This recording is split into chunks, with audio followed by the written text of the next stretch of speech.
I started out today talking about college students and student success, but I go back to where I began as well.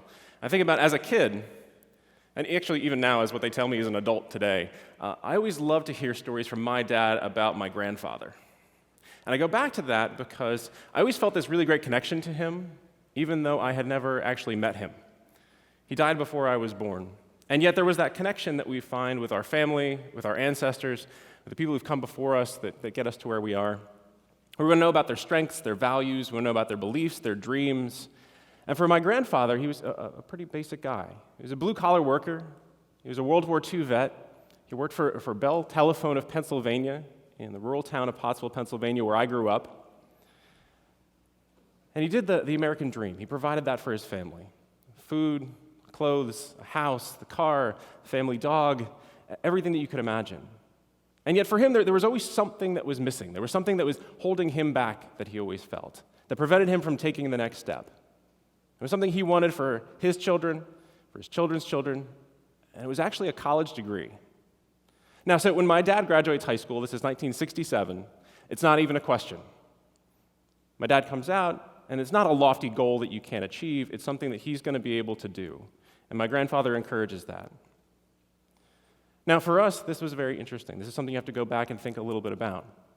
Because there was no option there. This is what the future was going to be. This was the future, the next step for his family and his children and all of our families, all the way down to my brother, my sister, and me. And that makes a pretty big difference. So when I think about college today, my grandfather, going back, he'd probably be just exuberant at the fact that more kids go to college today in the United States than ever before in history. At the same time, I think he'd be a little bit upset, though, because we have a lot of students dropping out, probably more so than, again, ever in history, of students who can't get to a college degree. Colleges and universities, they've done a whole lot of things to try to prevent this, to try to correct it. You've got advisors, you've got early alert systems, you've got counselors and teachers, tutoring centers, writing centers, first-year programs, all of these different things that they put in place to help students get to a college degree.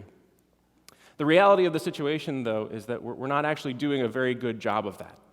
When you look at some of the data, the analysis that's out there, it's been pretty flat for years, for decades actually, when we look at the graduation rates in the United States of America.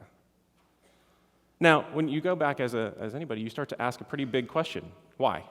Right? Why is this the case? Why aren't students actually graduating? Why aren't they completing a college degree? And as a researcher of higher education, this is the kind of question that keeps me up at night.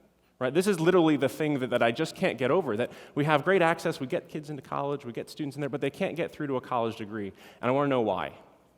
Well, everything we heard for a very long time was anecdotal in nature. We heard that some students, they wander through the curriculum, they meander from course to course, they take some classes, they get some college credits, but none of that actually turns into a college degree, and they meander right out the door.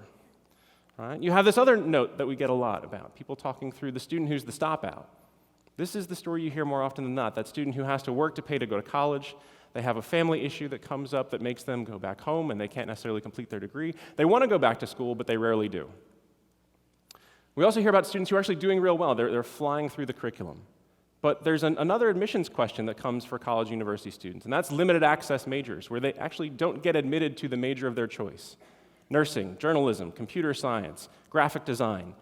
They're doing well, and then they get to a point where they have to get some of their upper division classes. And they have this choice. Do I leave my institution to go pursue my major somewhere else? Do I change my major? And a lot of times you actually have students leaving college to go somewhere else. And the last one is you hear so much about, this might be the parental nightmare for some people, right? This is the super senior, that student who just won't leave in a lot of cases. They've got more than enough credits to graduate, but they're not actually compiling into a degree.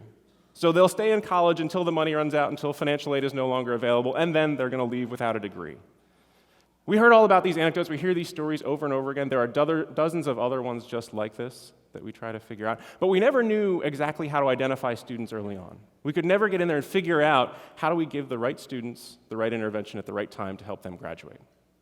Now, most people say this is a systemic problem. There are academic advisors that work with students. They should be the ones who can identify. They're the ones who can help. The average ratio of students to advisor at a public institution in the U.S. is 600 to 1. 600 students to one academic advisor. And in that case, you can't really figure out which student's going to complete, which one's going to drop out, which ones are a threat to not actually getting a college degree here. You can't necessarily identify those students. You could never have the right insight to get to the right student at the right time.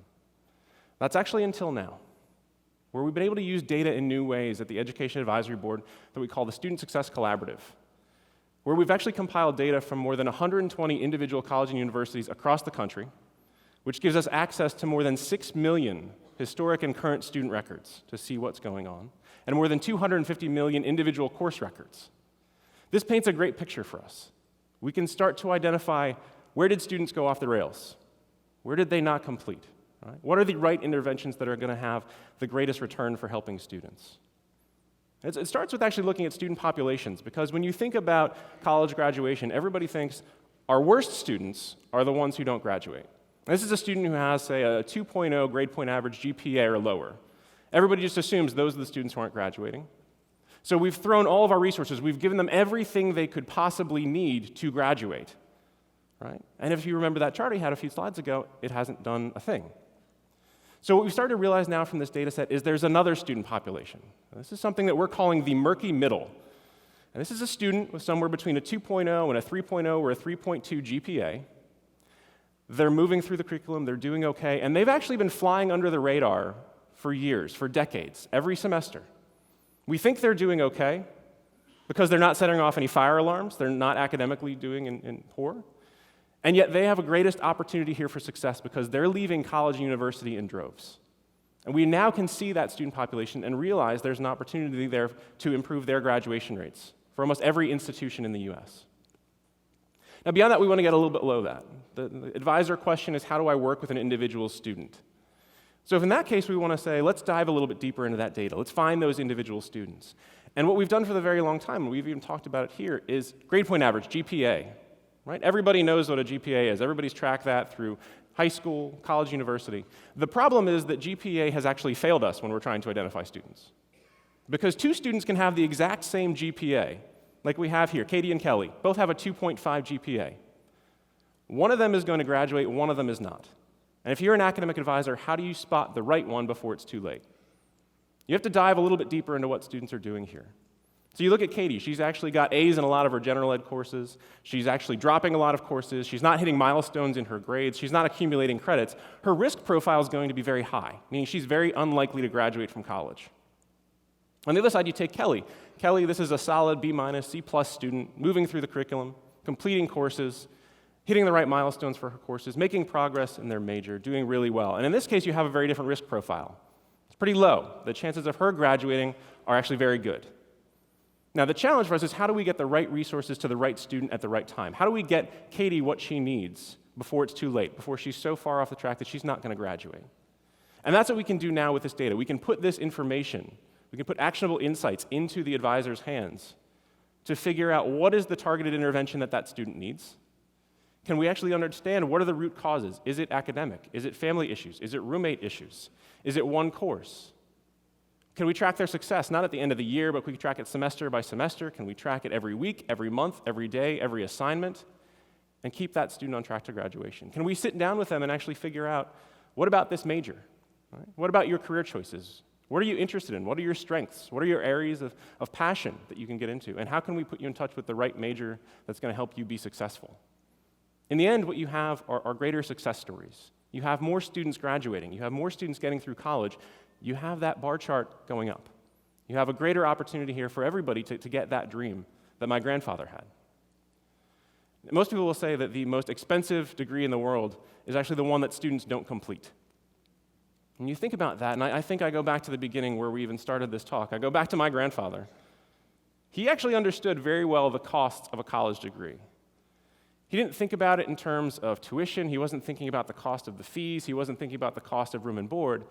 He understood the cost to himself, to what he wasn't able to achieve, to the dream that he had, that he wanted for his children, for his children's children. That opportunity cost, that's what we're looking for from this, that every student should have that opportunity. Because of my grandfather's belief in that, because of that history, that's why I get to stand up here and talk to you about this today and push on that American dream for our future students. And in my mind, that's something we should all seek to achieve.